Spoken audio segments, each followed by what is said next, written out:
ایک بار مولا علی کرم اللہ تعالی وجہ الکریم ایک قبرستان کے پاس سے گزرے تو آپ نے ایک قبر کے قریب جا کر اللہ کی بارگاہ میں التجا کی کہ یا اللہ مجھے اس قبر والے کے حالات دیکھنے. اللہ کے ولی ہیں، شیر خدا ہیں، صحابہ کرام میں بڑا مقام ہے آپ کا. تو آپ نے جب یہ دعا کی تو وہ اس قبر کے حالات آپ پر منکشف کر دیے گئے، یعنی وہ قبر کے حالات آپ کو دکھا دیے گئے. آپ نے جب اس کے حالات دیکھے تو اس قبر کے اندر جو مردہ تھا نا ناظرین، وہ آگ کے اندر الٹ پلٹ ہو رہا تھا اور وہ چیخ رہا تھا، پکار رہا تھا کہ اے علی میں آگ میں جل رہا ہوں، مجھے بچائیے. مولا علی کرم اللہ تعالی وجہ الکریم نے اللہ کی بارگاہ میں ہاتھ اٹھائے کہ مولا اس بندے کو بخش دے، اس کے گناہ معاف کر دے. اب بتائیے دعا کون کر رہا ہے؟ شیر خدا مولا علی. نبی پاک علیہ السلام سے کیسا تعلق ہے کہ میرے آقا فرماتے ہیں جس کا میں مولا اس کا علی مولا.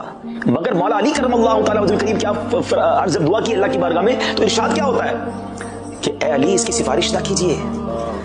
عرض کی مولا کیا وجہ ہے؟ فرمایا کہ ارشاد ہوا کہ یہ وہ شخص ہے جو رمضان میں روزے تو رکھتا تھا مگر رات گناہوں سے باز نہ آتا تھا. رمضان کی بے حرمتی جو ہے نا یہ زیادہ سخت ہے. Try to understand.